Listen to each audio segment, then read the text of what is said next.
de física del sonido. Para empezar,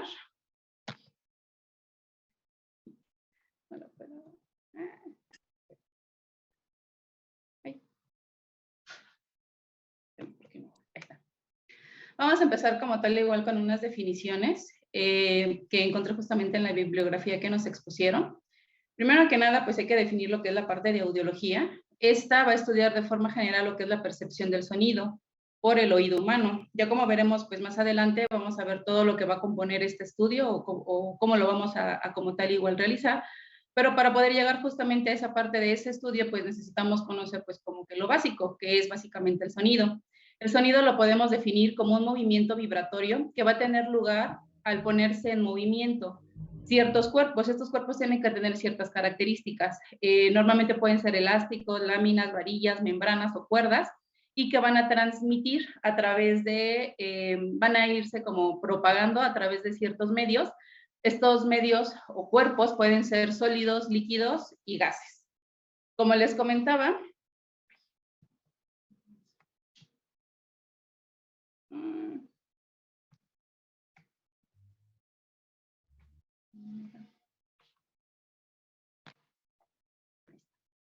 para poder como tal igual hablar de esa transmisión del sonido, pues necesitamos básicamente conocer como tal igual dos conceptos, lo que es la elasticidad y la densidad del medio. Normalmente la elasticidad y la densidad del medio son aquellas propiedades que van a estar o que nos van a denotar la velocidad de transmisión como tal igual del sonido.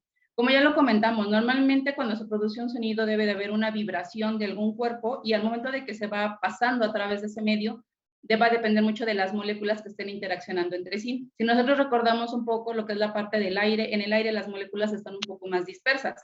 Por eso va a costar un poco más de trabajo que esa transmisión de ese sonido vaya avanzando. Por eso podemos decir que en un medio en el cual justamente es el aire, la velocidad de transmisión de este sonido puede ir de aproximadamente a 340 metros por segundo. Conforme vamos avanzando, referente a la parte, por ejemplo, de los líquidos, en los líquidos las moléculas llegan a estar un poco más juntas. Por lo tanto, el sonido va a tener una mejor transmisión y va a poder alcanzar velocidades de 1400 metros por segundo. Pero el que es como por excelencia el mejor, el que va a transmitir un poco mejor lo que es la parte del sonido, es aquellos que son, que tenemos medios sólidos, ya que esta velocidad puede alcanzar los 1900 metros por segundo. Algo que también igual nos comenta es que, por ejemplo, en el vacío, al no haber como tal igual alguna molécula en el ambiente, no se va a poder como tal igual propagar este sonido. Por lo tanto, en el vacío, pues no hay una transmisión de ese sonido.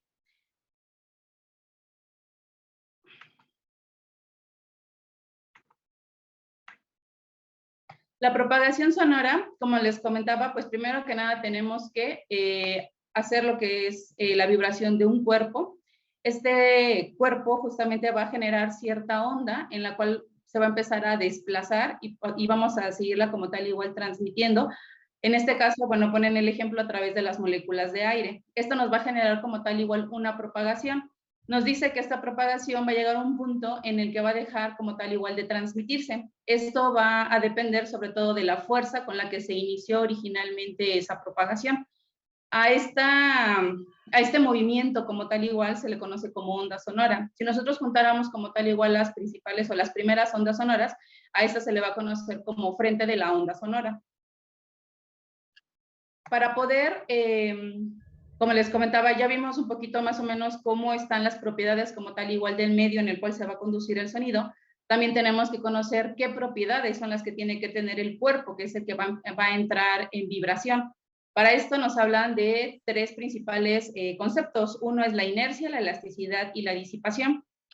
La inercia, como tal igual del cuerpo, es la propiedad mediante la cual todo cuerpo que entra en vibración tiende a mantener indefinidamente. O sea, si no hay algo, si no hay una fuerza opuesta que lo pueda como tal igual detener, pues entonces se puede como tal igual continuar. La elasticidad se define como la tendencia del cuerpo vibrante al retorno a la posición inicial que tenía antes de la vibración. Y la disipación es la fricción de las moléculas del propio cuerpo vibrante entre sí y con el medio en el cual transmite la vibración. Era como les comentaba, ahorita normalmente las moléculas van a estar interaccionando entre sí dependiendo del medio en el cual se esté como tal igual disipando el sonido, pero también igual va a haber una característica importante como tal igual del cuerpo en sí, que es básicamente la disipación. Si nosotros contáramos como tal igual estas tres propiedades de este cuerpo, pues a esto le podemos llamar como tal igual impedancia, que más adelante lo veremos, pero pues como que algo un poquito más, adelantándome un poquito, la impedancia es como la resistencia que va a generar al paso de alguna energía. En este caso, pues sería como tal igual la onda sonora. Por lo tanto, en audiometría podemos llamarlo, hay una forma en cómo podemos medir esta impedancia. La unidad como tal en la que la medimos es el omniacústico y este se define como el grado de impedimento que existe en un medio dado al paso del sonido. En otras palabras, doctora, si regresamos la otra, exacto, a esta diapositiva, exacto. De acuerdo, eres R1, ¿verdad? Eres R de primer año. Sí, doctora. Ok. Llevamos lo que sería marzo, abril, mayo, 2 meses y medio. En los conceptos que tú tienes del oído y en el análisis que puedas hacer en este momento en la preparación que hiciste de la física del sonido, ¿en qué aplicas estos conceptos de inercia, elasticidad y disipación del sonido hacia el oído?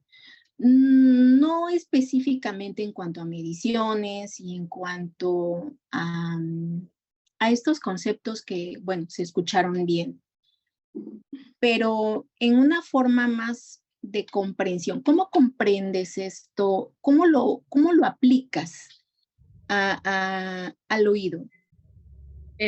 Bueno, normalmente en este caso, por ejemplo, el oído, originalmente, bueno, la primera parte del oído es como que la parte, es el medio en el cual se va como tal igual a conducir, que era lo que explicaba a lo mejor al principio. De acuerdo al medio en el cual justamente se esté conduciendo ese sonido, es como que la velocidad a la cual va a ir. Quiero, no sé si, o usted corríjame, pero quiero suponer que, por ejemplo, si estamos en el conducto auditivo externo, al momento de que entra el sonido, al ser solamente como tal igual aire, el sonido va a ir como que un poco lento.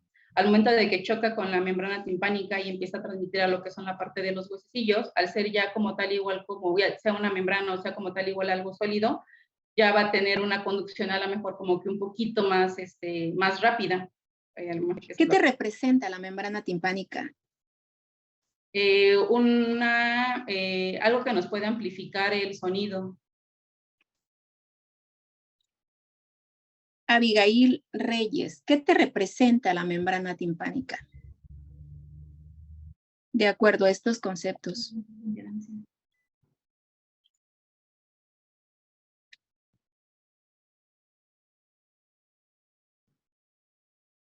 ¿O quien quiera responder?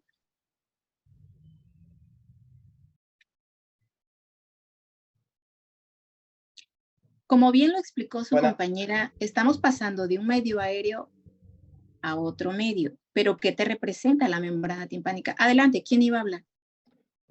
Yo, Gerardo Jiménez, doctora, R3 de Medicina del Trabajo. Ok.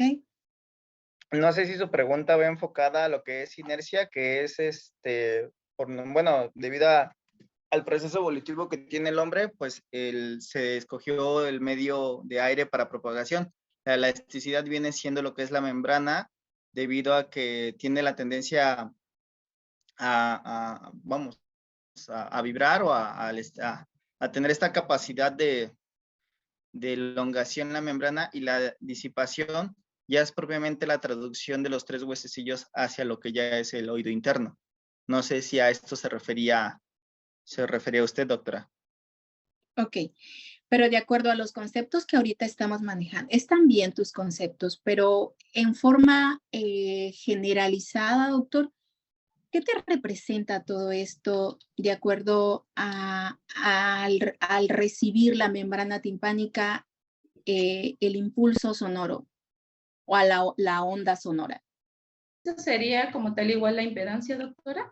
O sea, exactamente, como una la impedancia, la resistencia, te representa una masa, te representa un impedimento a la onda sonora, partiendo desde aquí.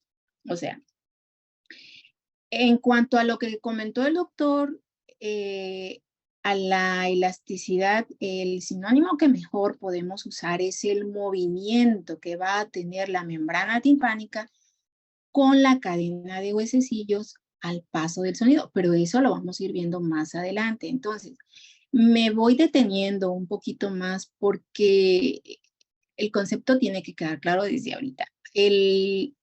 La palabra impedancia es una palabra que vamos a utilizar a partir de ahorita y es fundamental para poder conocer el concepto del estudio de impedanciometría, sobre todo para los médicos R3. La especialidad de medicina del trabajo es una especialidad metodológica, es una especialidad que en forma sistemática hace mediciones. Entonces, estos conceptos los tienen que tener muy claros.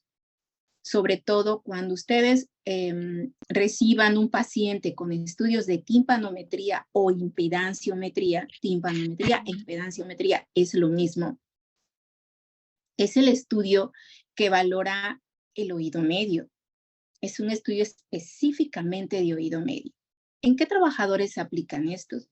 En trabajadores que están expuestos a cambios de presiones atmosféricas, como los pilotos, las azafatas, los buzos, los conductores de autobuses. Todos estos trabajadores les van a llegar con sus estudios de impedanciometría. Y para conocer el oído medio y sus alteraciones, primero que nada, pues tienen que conocer los conceptos básicos. Ese es uno de los objetivos de esta clase. Muy bien, continuamos, doctora. Sí.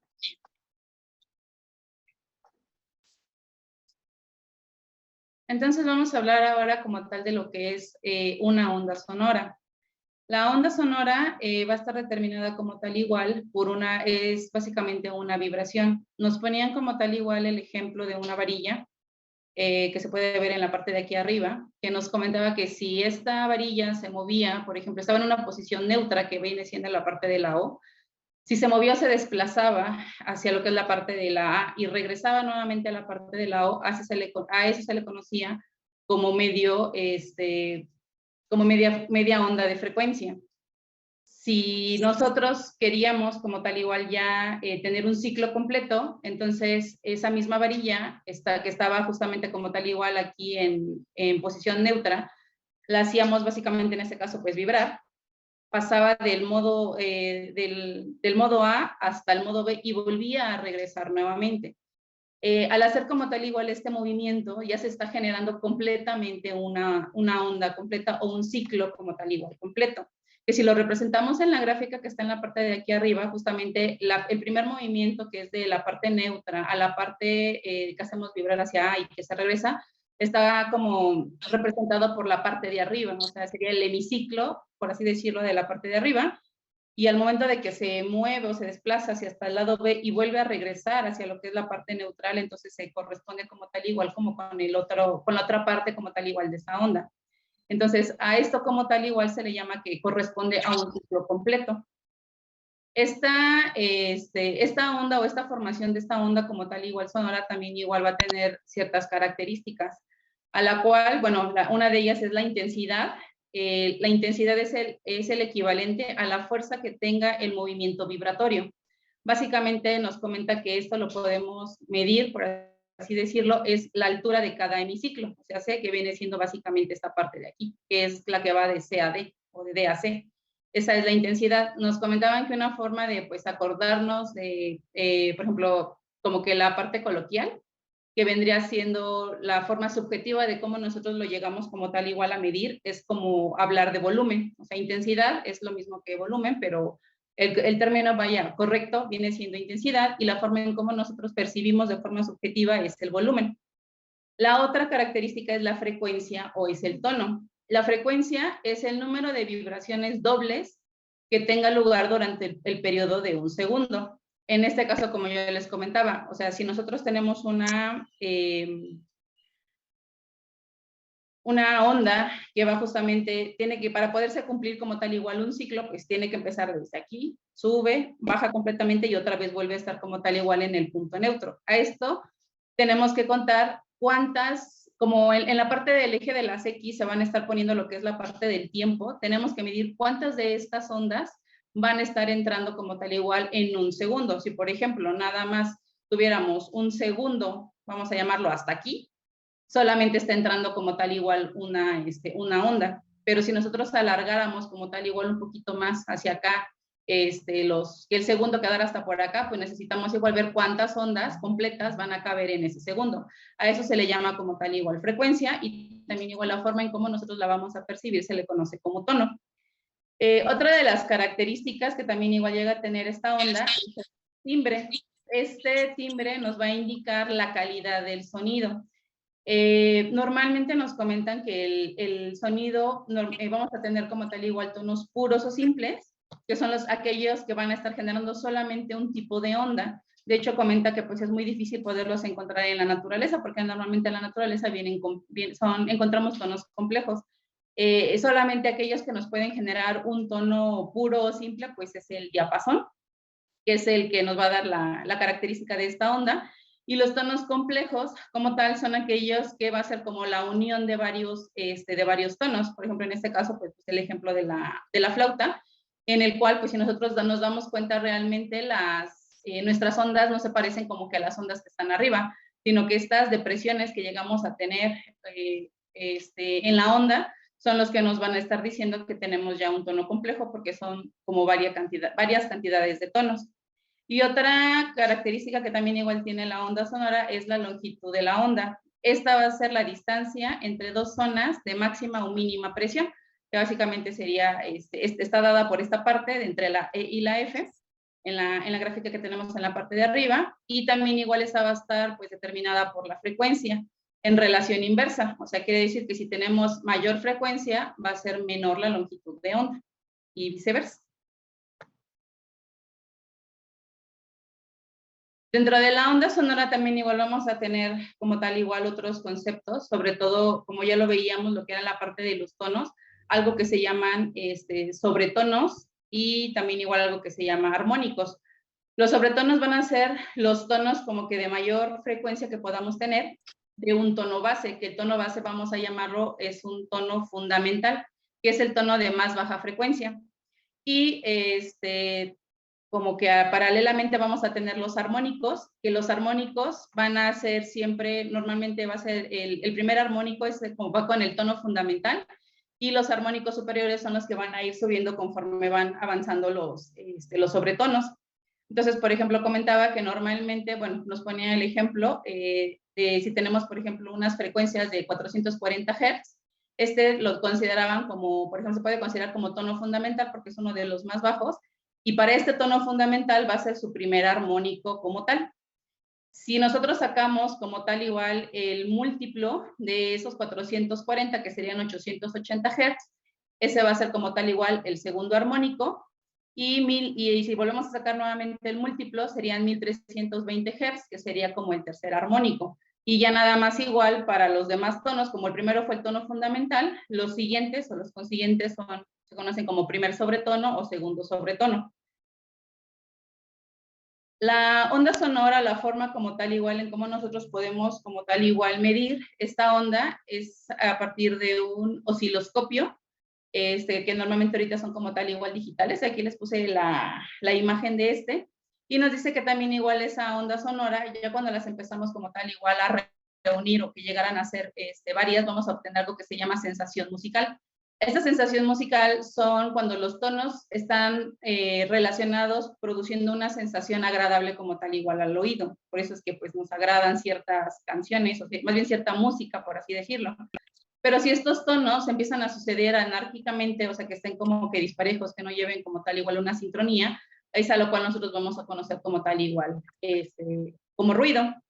Y mencionan un término que era ruido blanco, que era la suma de todas las frecuencias por igual emitidas al mismo tiempo, y hacían la analogía en que era algo parecido como hablamos a la luz blanca, así como la luz blanca es la suma de varias longitudes de onda de la luz. En el caso del ruido blanco, iban a ser todas las frecuencias, pero por igual, emitidas al mismo tiempo.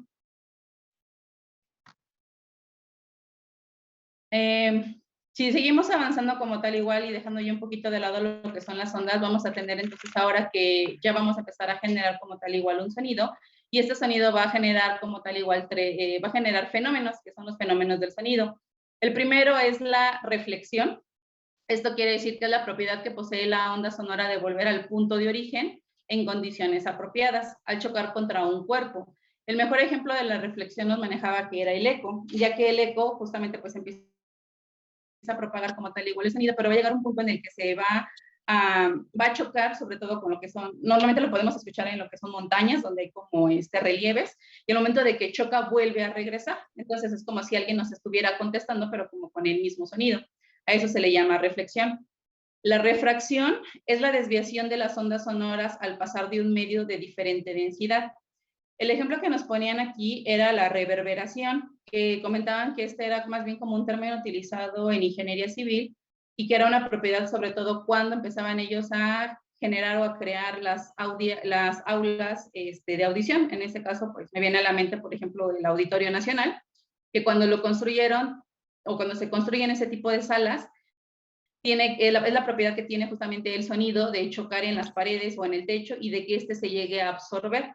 Y a final de cuentas también igual se va a manifestar. Por eso no importa el lugar en el que nosotros estemos como tal igual colocados. Si han tenido oportunidad de ir al Auditorio Nacional, puedes estar abajo, puedes estar en medio, puedes estar en los de hasta arriba, y en todas se va a escuchar el mismo sonido, vaya, con la misma intensidad. A eso hace referencia como tal igual la refracción. Y finalmente, pues está nada más igual la interferencia, que es la relación de dos o más tonos puros que se van a estar como tal igual produciendo al mismo tiempo. Si se están produciendo como tal igual al mismo tiempo, pues entonces no vamos a poder diferenciar como que uno del otro, o sea, son como, vamos a llamarlo que son como estarán aberrantes. Hablando un poquito más ya ahora de las propiedades como tal igual del sonido, el sonido también igual va a tener ciertas características ya como tal. Una de las propiedades principales es la fase. La fase es la relación de tiempo entre dos o más ondas sonoras en un punto dado de su ciclo. Para esto, normalmente, para poder decir que los tonos están en fase, tenemos que tener, aquí les puse una imagen, en lo que es en la parte del lado derecho, en la parte superior, tenemos como tal, si ustedes se dan cuenta, ejemplificado como tal igual un ciclo, pero aquí si se dan cuenta, la onda es exactamente igual a la de abajo. Nos dice que si nosotras juntamos estas dos ondas como están, llevan la misma dirección y llevan la misma, bueno, más que nada la misma dirección de los hemiciclos. Los primeros dos van hacia abajo y los segundos dos van hacia arriba. Al momento de que estos se llegan a juntar, pueden hacer una propiedad más bien, que es que el sonido se va a amplificar. O sea, de hecho, si se dan cuenta, se fusionan estas dos y genera un sonido como tal igual muchísimo mayor. Esto significa que los tonos están en fase. También existe, si están en fase, pues existe lo contrario, que sean tonos desfasados. Para que un tono esté desfasado, pues ahí sí tienen que estar como en espejo las frecuencias. Por ejemplo, la primera frecuencia de aquí, tenemos que el primer hemiciclo está hacia la parte de abajo, el segundo hacia la parte de arriba, y en el tono de abajo, el hemiciclo está primero hacia arriba y luego hacia abajo. Entonces, como están como tal igual estos dos, te dice que si los tonos están desfasados, al momento de que se unen o se juntan, básicamente no se genera como tal igual un sonido, sino que simplemente se anula. Y la otra es la diferente fase, en la cual no están precisamente como tal igual opuestos, pero simplemente van a ir justamente solamente como un poco desfasados. O sea, no están, las ondas no van a ser inversas, sino que simplemente va a ir una delante de la otra. Entonces, en la parte de abajo podemos ver que, bueno, nuevamente aquí están, por ejemplo, los tonos en fase. En la parte de aquí abajo es cuando se están empezando a ser desfasados, y en la de en medio, a eso se refiere con la fase, diferente fase, que no están opuestos, sino que simplemente aquí va uno, que es el rosa, y aquí va el azul, que es el otro, y nos comenta que justamente nosotros solamente vamos a escuchar las pulsaciones que haya de diferencia entre esta curva, entre la primera y la segunda curva. Si, por ejemplo, la primera va a una frecuencia de 500 Hz y la segunda va a una frecuencia de 505 Hz, lo que nosotros solamente vamos a escuchar son como 5 pulsaciones, que es como la diferencia que existe aquí. Otra de las propiedades como tal, que ya lo hablábamos justamente, es la parte de la impedancia, y lo volvemos como tal igual, aquí se define un poquito más, que es toda causa que oponga resistencia al paso de cualquier clase de energía.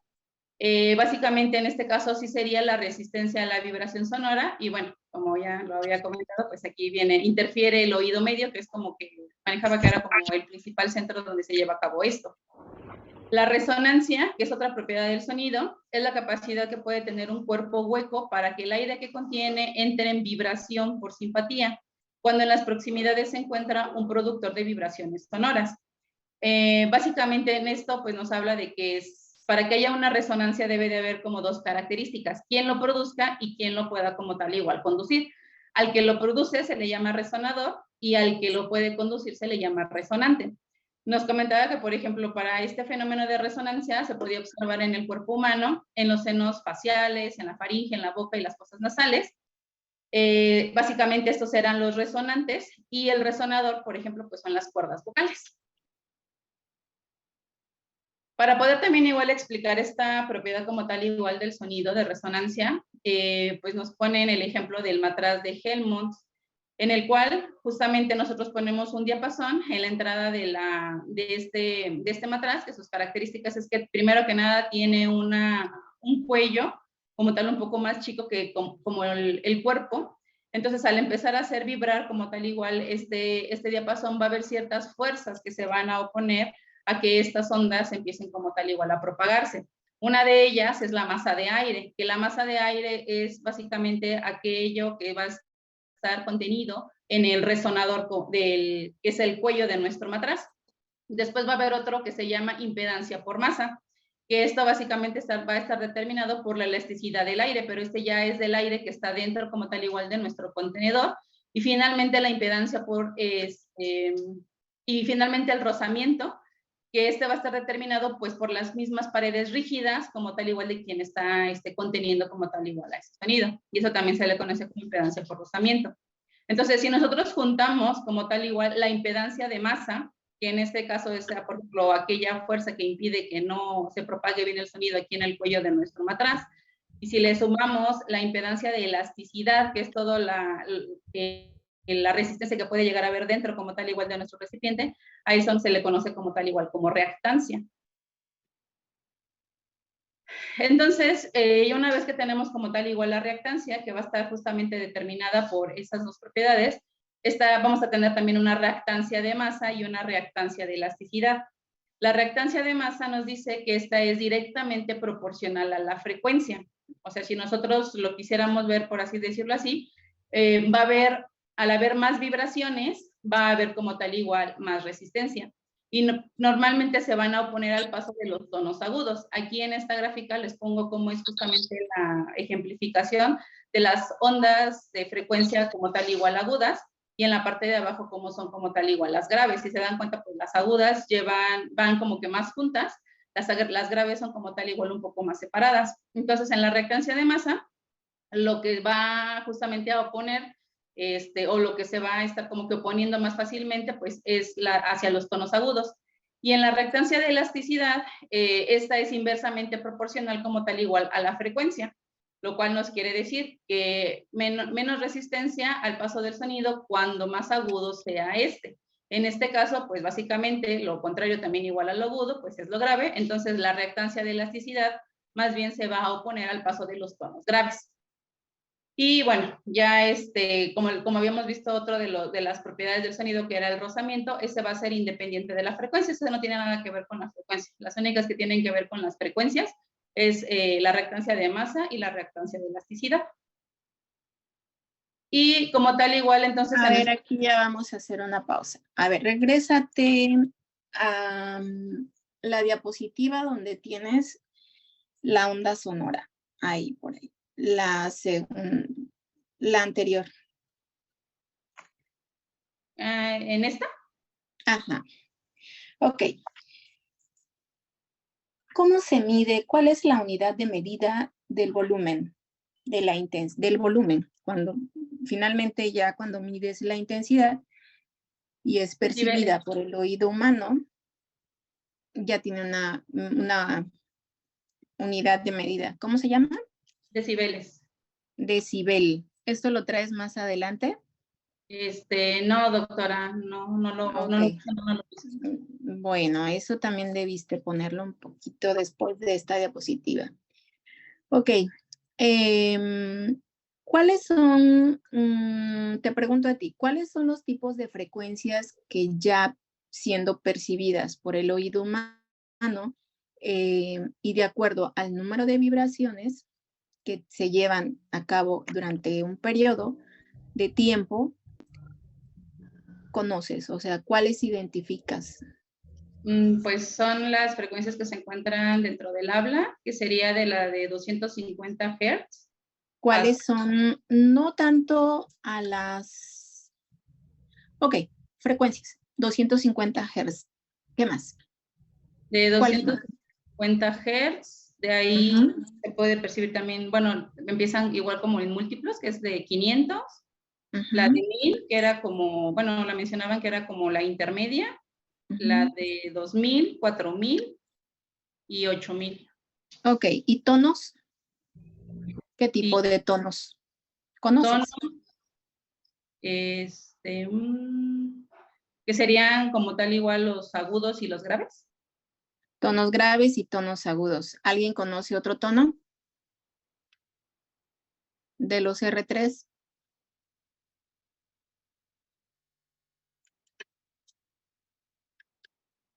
Tonos graves, tonos agudos y tonos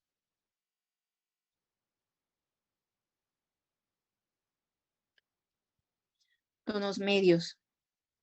¿Ok? Entonces, la tonalidad va a ser en base, como ya lo estabas explicando ahorita, en el número de vibraciones dobles por segundo. ¿De acuerdo? Entre más cortitas sean, van a ser agudas. Entre más anchas seas, pues van a ser más graves.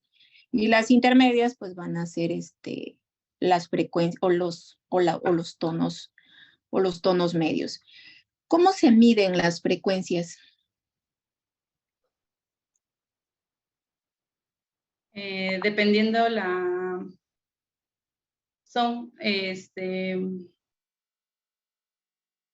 ¿Cuál es la unidad de medida? los hertz. Los hertz. Ok. Entonces, si hablamos de la frecuencia de 250 hertz o kilohertz. 250 serían hertz. Ok. A ver.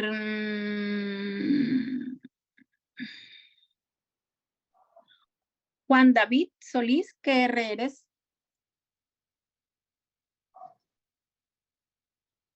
Buenas tardes, doctora. Soy R2. Bueno, ok. Dime cuál es el rango de frecuencias que conoces. ¿Cuál es el rango de la audición en el oído humano? Según lo que yo tenía entendido, va de 20 a 20.000 Hz. Muy bien. De 20 a 20.000 Hz. Ok. Muy bien. De acuerdo a estas características físicas que estamos valorando, ¿en qué aplica todo lo que es el volumen, frecuencia o tono, el timbre, en audiología? ¿Para qué te va a servir? Para poder saber A ver, es David, déjame que me conteste. Doctora, gracias. Sí. ¿Me podría repetir la pregunta, doctora? Sí, ¿para qué te sirve estas especificaciones que estamos viendo? Lo que es el volumen, o sea, lo que es la intensidad del sonido medida en volumen, cuando ya es percibido por el oído humano, el que tú conozcas las distintas frecuencias, que ya me dijiste cuál es el rango de de audición que tiene el oído humano. No. Que bueno, a propósito, te pregunto, ¿tú conoces alguna especie que tenga un mayor rango de frecuencia que el humano? ¿Los perros? Ujú. ¿De cuánto es su rango de frecuencias? No tengo la cifra, doctora. Sabes que hay una especie que tiene un rango de frecuencias muchísimo más elevado que el perro. ¿Pensaría en las ballenas? Quizá dicen que es un poquito más allá que las ballenas y que los delfines. ¿Quién sabe quién es? ¿Qué especie es? ¿Los murciélagos? Los murciélagos, que su audición les sirve como radar. De hecho, ellos se guían o se ubican por su audición. Entonces, a ese tipo de alcances que tienen se les llaman casi los ultrasónicos o ultrasonidos. Bueno, entonces regresando contigo, David, estas características en audiología, ¿para qué te sirve conocerlas?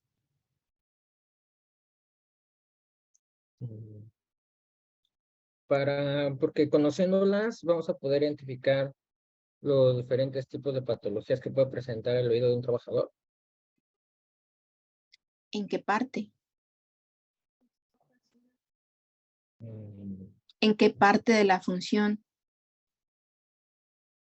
En la, este, ¿En qué sentido?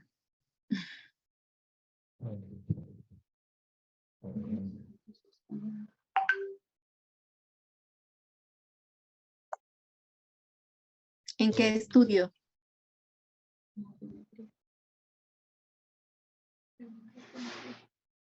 en la, en la audiometría. En el estudio audiológico. ¿Qué es audiometría, David? Ay, mm, Si dividimos la palabra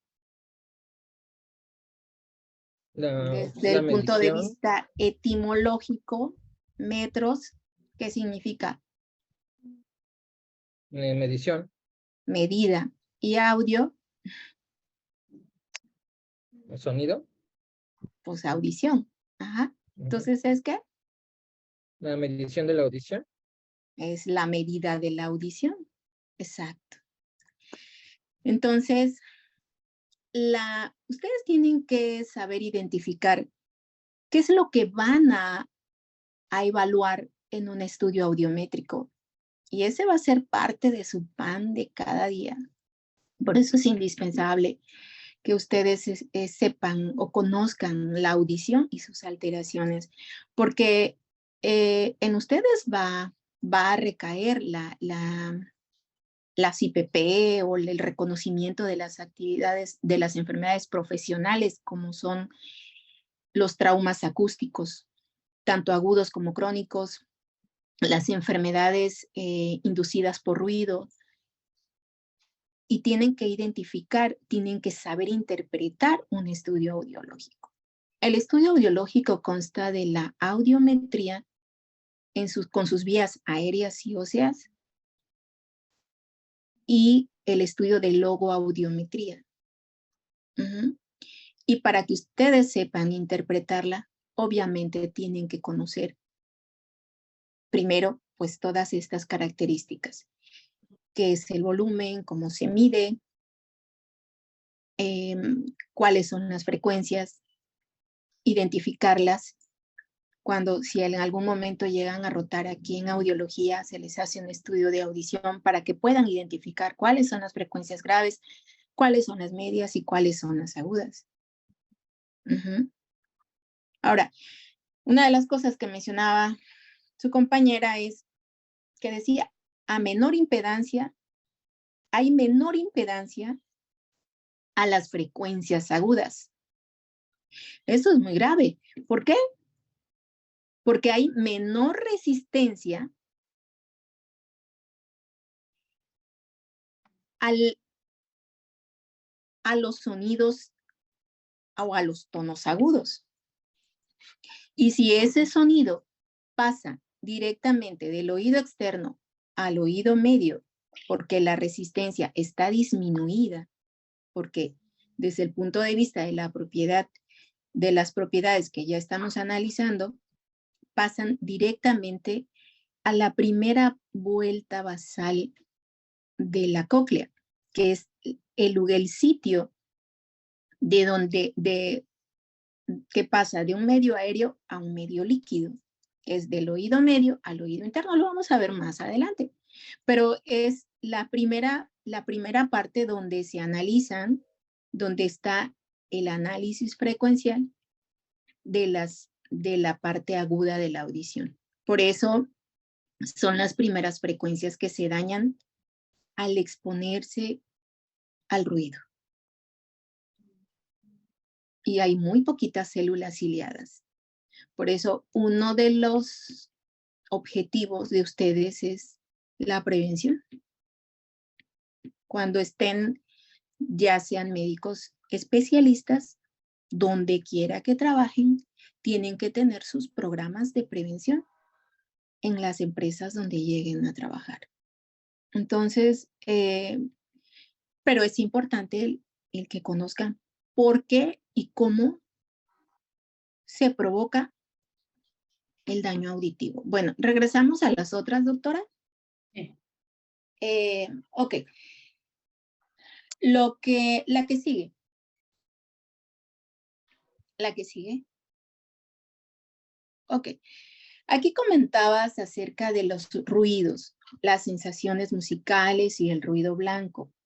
El ruido es un concepto que ustedes tienen que hacerse amigo de ellos, más ustedes.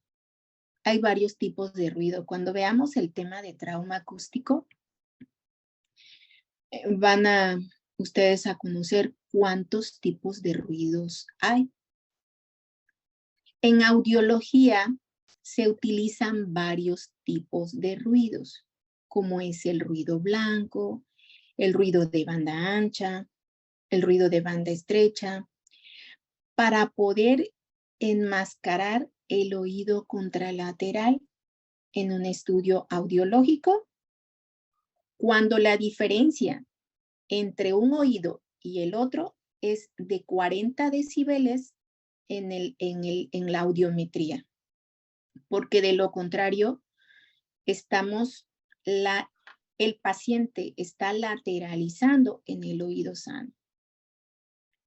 Es decir, cuando nosotros hacemos una medición de la audición y tenemos en el oído derecho un umbral auditivo de 20 decibeles y es un umbral normal, pero estamos midiendo la audición en el oído izquierdo donde el paciente nos refiere a una hipoacusia y tenemos que el umbral auditivo nos está saliendo en 60 decibeles, la diferencia es 40 decibeles entre el oído derecho y el izquierdo.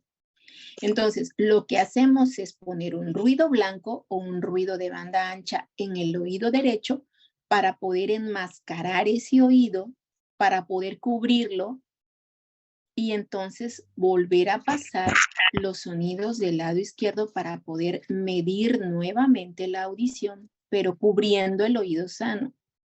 Y entonces sacar el umbral verdadero. Porque a partir de 40 decibeles,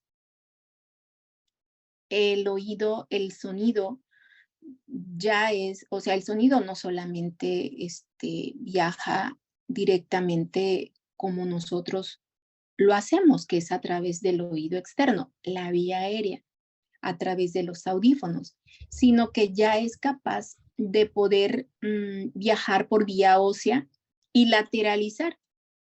Es decir, en lugar de estar obteniendo el umbral verdadero del lado izquierdo, el paciente dice, lo estoy escuchando del lado derecho. En realidad estamos midiendo el del lado derecho, es una curva falsa. Entonces tenemos que cubrir ese oído para poder obtener el verdadero umbral auditivo del lado izquierdo. Entonces, así es como, y en otras pruebas supraliminales que hacemos en audiología también se utiliza los tipos de ruido. Ahora, ¿me pasas la otra, doctora? Ahora, en cuanto a lo que la doctora comentaba, los fenómenos del sonido, es algo que nosotros llamamos la acústica. Las características acústicas, como es reflexión, refracción, interferencia, en audiología nosotros las usamos para amortiguar la cabina donde se lleva a cabo la medición del sonido. Existen diversos materiales especiales para poder aislar el ruido, como el plomo, como conglomerados, como la madera, pero también un material que sea perforado y poder reflejar el sonido de adentro, o sea, donde se está haciendo la medición con el paciente adentro de la cabina. Hay cabinas sonoamortiguadas, así se le llama la especificación técnica, y se miden decibeles, que aíslan el ruido en 50 decibeles, en 70 decibeles, en 80 decibeles, que es lo idóneo. Entre más sean los decibeles de aislamiento, es mejor, es más fidedigno, es más exacta la medición. Por ahí alguien decía que no existía en el mundo una cabina que aislara el 100% de ruido. En el gremio por allí comentaron alguna vez que Estados Unidos había logrado aislar el ruido en un 99% y que al entrar ahí se tenía una experiencia o se vivía una experiencia única, ¿no? Se daba una sensación como de estar en otro planeta.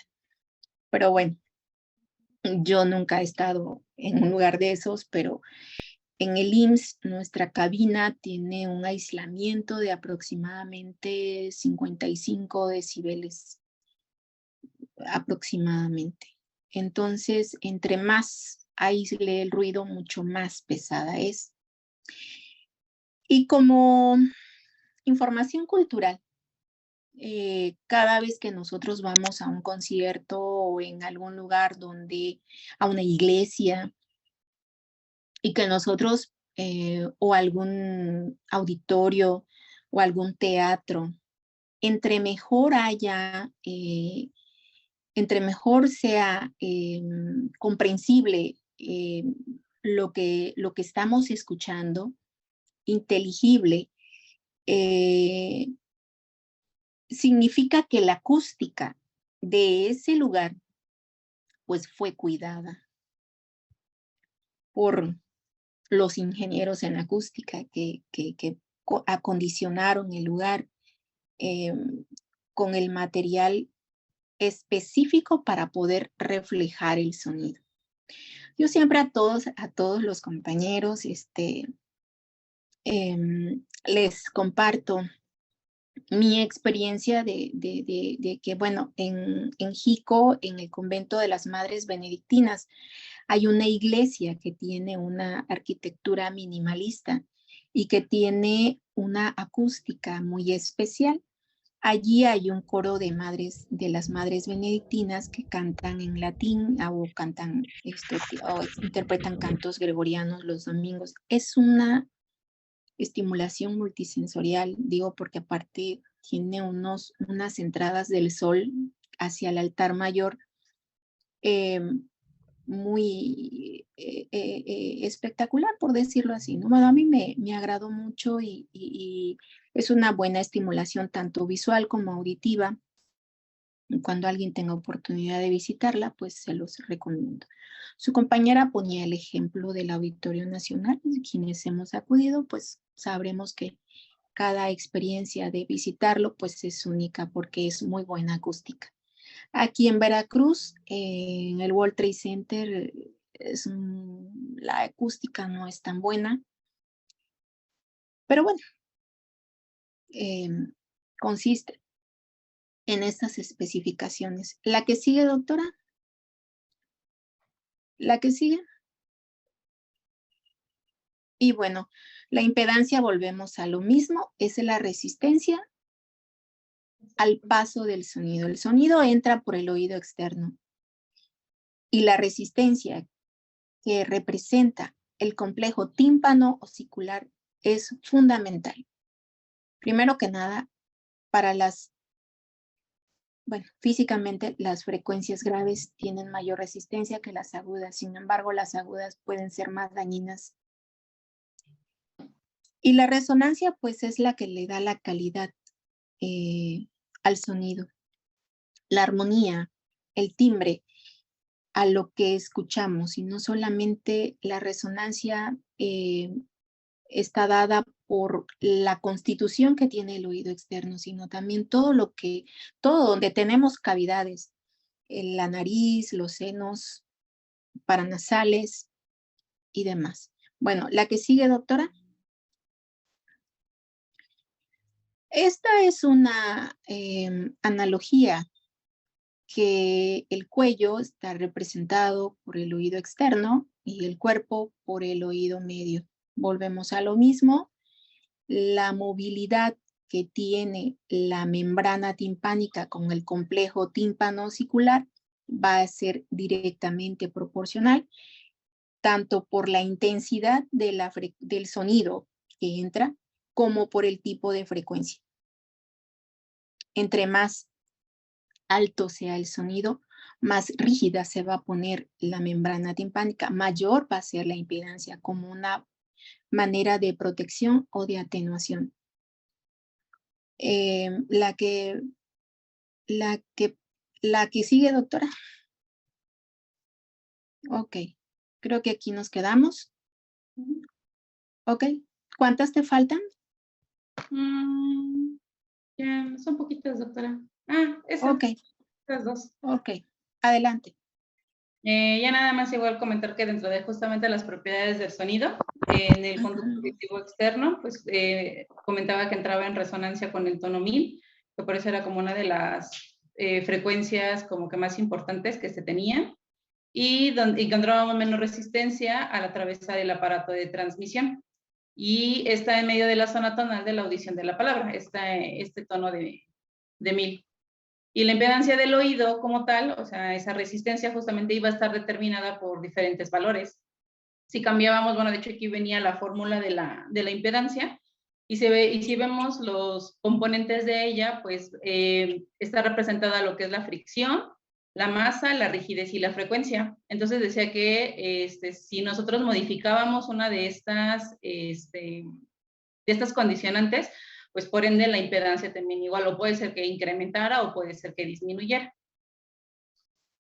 Y dentro de las otras propiedades del sonido estaba la distorsión, que es la falla de un sistema transmisor sonoro por la cual la reproducción de un sonido no es igual a su forma primitiva del mismo. Y esta distorsión de intensidad también puede ser de frecuencia o de fase. O sea que básicamente pues no estamos como que entendiendo, por así decirlo, las frecuencias. Y el coeficiente de absorción indicaba la cantidad de energía sonora absorbida por un medio propagatorio o por un material que se encuentra sumergido en un campo sonoro. Pues bueno, mencionaban que cobraba mucha importancia en la construcción de ambientes acústicos y en la investigación de audición en cámaras sonoamortiguadas, que supongo que es como a lo mejor lo que nos estaba comentando, ¿no? De las cabinas que se utilizan para las audiometrías. Y nada más, doctora.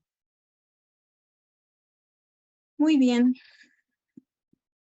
¿Alguna pregunta, algún comentario, algo que no haya quedado claro?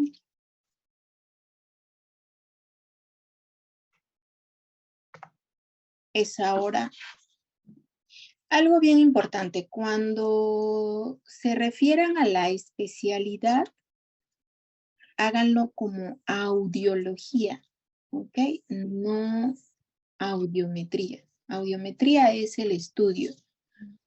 Estudio audiológico es el estudio completo. Audiometría y logoaudiometría, ese es el estudio audiológico.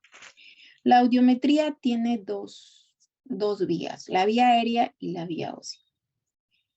Y audiometría es solamente el estudio de, digamos, la medición de los umbrales aéreos y óseos, sin logoaudiometría. Y también quiero comentar que cuando haga una pregunta no me manden mensajes por escrito, porque no los veo. Estoy concentrada en la pantalla y no puedo ver. Y quien quiera, o sea, expresarlo, pues con mucho gusto lo escuchamos. Entonces, alguien que quiera comentar algo, es el momento. Tenemos 5 minutitos más.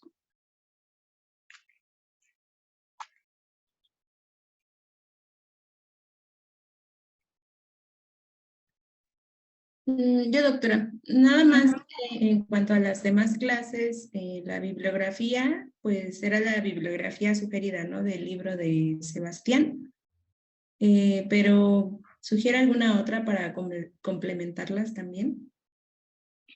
Sí, fíjate que para la anatomía de sí es una anatomía de un libro de otología que es el Gil Carcedo. Entonces, me parece que ya hay una edición más, porque la edición que estaba hace como 3 años en digital era una edición pasada. Entonces, eso hay que nada más cuidar que sea la edición más reciente. Digo, la anatomía pues no cambia mucho, pero hay cosas que luego sí le agregan. Es editorial Panamericana. Yo me baso mucho en eso. El Gil Carcedo de otología para la anatomía, y sí me gustaría que todos se basaran en eso. Y para lo de timpanometría, quien le haya tocado este tema o quien le vaya a tocar este tema, por favor, buscar la clasificación de Yerger. Esa es la que yo más ocupo. Y que bajen unos artículos, todos de la revista española, donde trae 2 capítulos, uno de audiometría y el otro de timpanometría, que ya trae otras clasificaciones más actualizadas, que le agrega a la de Yerger otros subtipos de curvas. Entonces, porque en timpanometría trabajamos con puros parámetros acústicos. De hecho, aprovechando esta diapositiva, los parámetros acústicos que nosotros medimos en timpanometría son 3. Es el volumen, es la compliancia, y es la presión y es el gradiente. Son 4, pero principalmente los que tomamos para fines de diagnóstico clínico o de auxiliar de diagnóstico es el volumen, la compliancia y la presión. Entonces,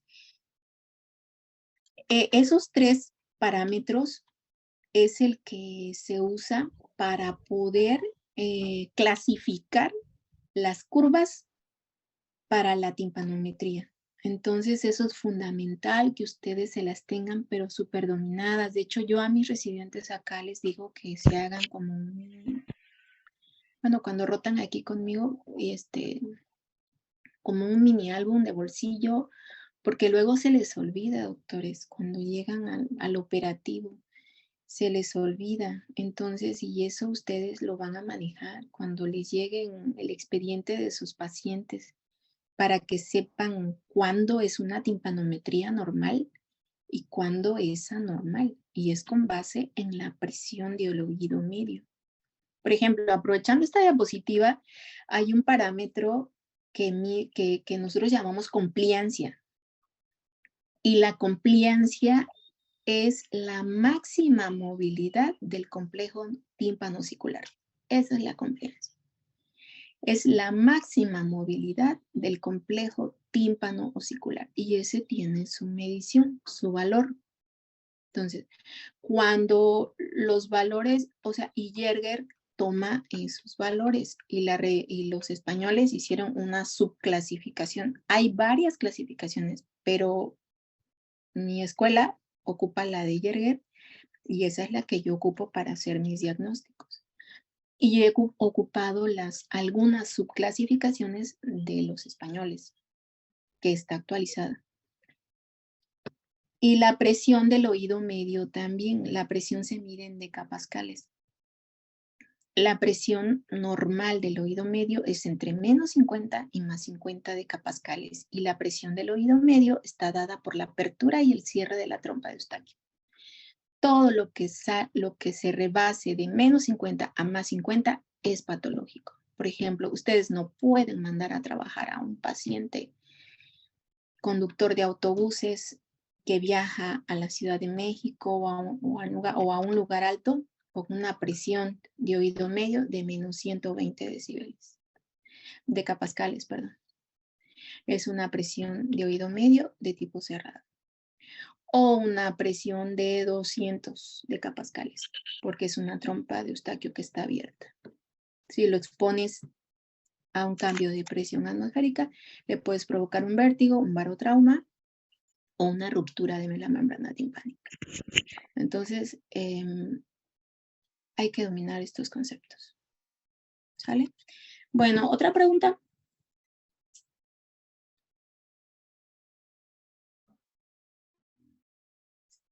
Entonces, el Gil Carcedo, hay un libro que puede ser de ayuda nada más como consulta, porque es muy básico.